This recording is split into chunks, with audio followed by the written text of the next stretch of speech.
Tim SAR hari ini kembali menggelar operasi pengangkatan kapal selam Nanggala 402. Dan kita telah tersambung dengan koresponden CNN Indonesia Nyoman Wiryadinata di Bali. Selamat pagi Nyoman, ini dari pantauan Anda bagaimana progres dari evakuasi kapal KRI Nanggala 402 hari ini?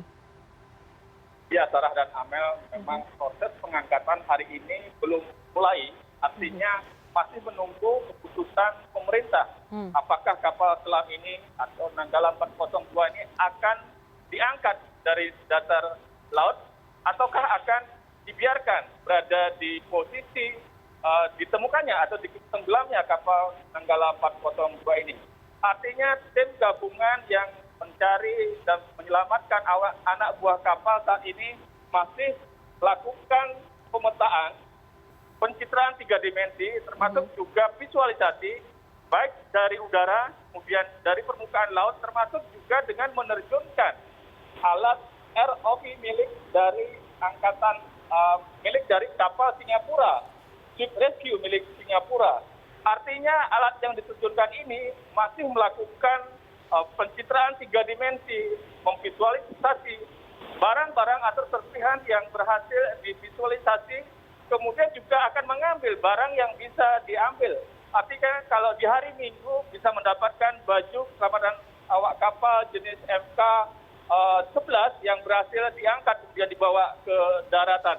Nah, hasil dari visualisasi, kemudian hasil dari foto 3 dimensi atau pencitraan ini, kemudian akan dijadikan dasar, akan dijadikan data untuk kemudian dibahas bersama tim pencari, kemudian dengan melibatkan dari tim internasional penyelamat kapal selam, dan hasil data ini akan didiskusikan untuk menentukan bagaimana kemudian proses ataupun cara ataupun teknologi apa yang kemudian akan dilakukan atau digunakan untuk mengangkat kapal selam ini, apakah akan ditarik atau diangkat dengan sling atau dengan menggunakan teknologi lain dengan menggabungkan seperti yang sudah pernah dilakukan terhadap penyelamatan kapal selam. Inilah yang tengah dibahas, tengah dicari data, kemudian yang terpenting adalah keputusan dari pemerintah mengenai persoalan apakah akan diangkat atau dibiarkan, karena ini terkait dengan biaya yang tidak sedikit.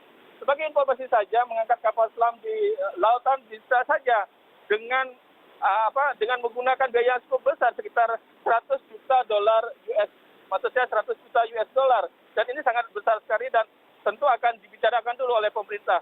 Dan siang ini rencananya Kasal, Kepala Staf Angkatan Laut akan memberikan keterangan terkait dengan perkembangan rescue ataupun pencarian kapal ini di markas di Cilangkap.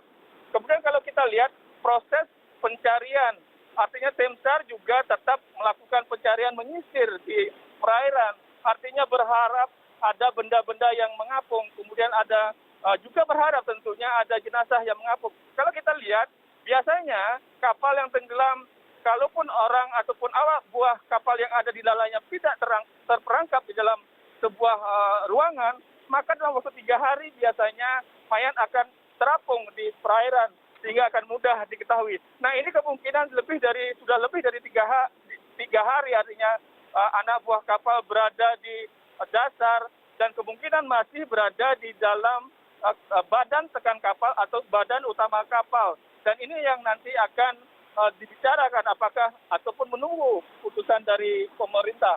Kalau kita lihat dari pemberitaan bahwa harapan untuk mengangkat kapal ini tidak hanya datang dari keluarga, namun juga dari pasukan hiu kencana TNI Angkatan Laut.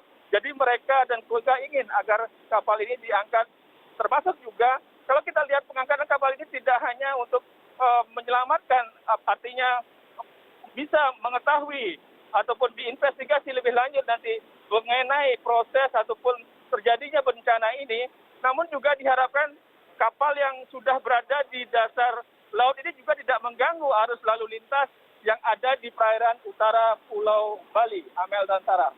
Baiklah Nyoman, sampai kapan operasi evakuasi akan berlangsung dan juga kendala-kendala apa saja yang mungkin terjadi atau diprediksi akan terjadi pada saat proses evakuasi? Iya, berapa lama proses evakuasi memang tidak dinyatakan sampai kapan. Namun sempat itu ditanyakan kepada Kepala Staf Angkatan laut dan belum bisa diprediksi sampai kapan karena proses masih berjalan, termasuk juga pencitraan posisinya, di mana nanti proses pengangkatannya ataupun proses evakuasi, termasuk juga apa yang akan dilakukan setelah proses misalnya ditemukannya atau diizinkannya untuk melakukan proses evakuasi dengan dana yang tidak sedikit. Kemudian proses inilah yang belum bisa ditentukan negara mana yang akan melakukan proses evakuasi ini, kemudian berapa lama dibutuhkan. Karena kalau kita lihat proses pengangkatan kapal sendiri ataupun kapal selam yang tenggelam ataupun kapal yang pernah tenggelam di laut, biasanya akan prosesnya lama, seperti misalnya proses dalam bagaimana membuat offshore di laut yang dibutuhkan. Kapal crane kalau misalnya ini diangkat membutuhkan posisi yang tepat, pemasangan seling yang tepat. Kalaupun misalnya sekarang sudah ada misalnya kapal dari Australia dengan membawa alat untuk melakukan pergerakan di bawah air atau disebut dengan DSROV, tapi kendaraan selam ini hanya mampu sampai di kedalaman 650 meter saja. Padahal kedalaman dari Nanggala 402 yang diisyaratkan sudah tenggelam ini berada di 838. Jadi kendala-kendala inilah yang kemudian tentunya akan menjadi kendala, artinya selain peralatan, kemudian arus bawah laut yang tidak bisa diprediksi, dan memang diprediksi sangat dingin sekali mungkin di bawah 10 derajat Celcius. Ini yang menjadi kendala-kendala. Kalau kita lihat cuaca di udara, artinya di kawasan pantai Celukan Bawang memang cerah dengan ombak yang tidak, artinya ombak yang tenang. Namun belum diketahui apakah arus di bawah ataupun di perairan Bali Utara ini akan mendukung proses pencarian seperti itu, Amel dan Sarah. Baik, memang kendala ini masih sangat diprediksi, masih banyak ya, selain dari dana, lalu juga kedalaman, lalu juga alat-alat dari untuk mengangkat kapal selam KRI Nanggala ini masih dibutuhkan banyak sekali biaya. Lalu kita masih menunggu bagaimana keputusan dari pemerintah, apakah akan mengangkat KRI Nanggala 402 dari laut. Kita akan menunggunya. Terima kasih atas laporannya Nyoman Wiryadinata, korespondensi CNN Indonesia, melaporkan langsung dari Bali.